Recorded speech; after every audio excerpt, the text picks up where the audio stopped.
वकार राजनीति को 10 मुहर्रम से हमारे बामन शाह कॉलोनी का जो है ना ट्रांसफार्मर खराब हुआ है, जिसकी हमने कंप्लेन की। उसके बाद ये आकर तकरीबन 3 दिन हो गए ट्रांसफार्मर लेकर गए में।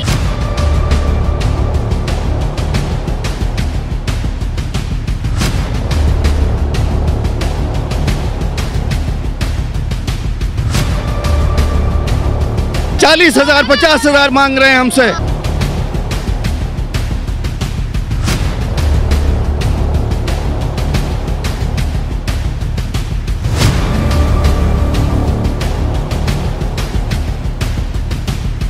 इस तारीख को रात को 11:15 बजे से लाइट बंद है। चार दिन हो गए हैं आज। हमारा जीना आराम कर रखा है वकार ने। मना कर दिया कि तुम लोग चोर हो, हालांकि ये चोर खुद हैं। $40,000 $50,000 मांग रहे हैं हमसे। 10 मुहर्रम से हमारे जो है कॉलोनी बामन शाह कॉलोनी का जो है ना ट्रांसफार्मर खराब हुआ है, जिसकी हमने कंप्लेन की। उसके बाद ये आकर तकरीबन 3 दिन हो गए ट्रांसफार्मर लेकर गए में। तो आज सुबह को हम जो है ओडी साहब के पास गए, निसार मेमन साहब के पास। उन्होंने हमें बोला कि SDO के पास जाओ और जो एक्सीएन के पास जाओ, उसके बाद AC के पास जाओ। हमारे पास जितने भी जो है बिल्स थे, पेड थे, हम वहाँ से लेकर गए। तकरीबन बिल्स हमारे पास जो थे 29 तारीख से जो है ना बंद है। 10 मुहर्रम से लेके अभी तक बंद है। 3 दिन हो गए ये मेंटेनेंस के लिए जो है ना ट्रांसफार्मर लेकर गए और अभी तक जो है ना हमारे को दिया नहीं है ट्रांसफार्मर।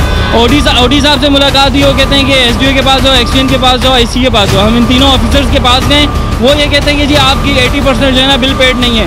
अब जो बिल पेड कर रहे हैं वो क्यों गर्मी में मर रहे हैं? जो चोरी कर रहे हैं आप उनको पकड़ो, ऑपरेशन करो, उनकी तारें काटो, जो करना है FIR काटो। लेकिन जो गरीब बच्चे हैं, ये पूरी फाइल इसके अंदर जो है जितने भी पेड बिल हैं इसके अंदर है। 1 घंटे से हमने रोड बंद किया हुआ है, लेकिन हमारे पास कोई भी अभी आला हुकाम से हमारे पास नहीं आया। तो ये मेहरबानी करके हम रिक्वेस्ट करते हैं वकार राजनीति को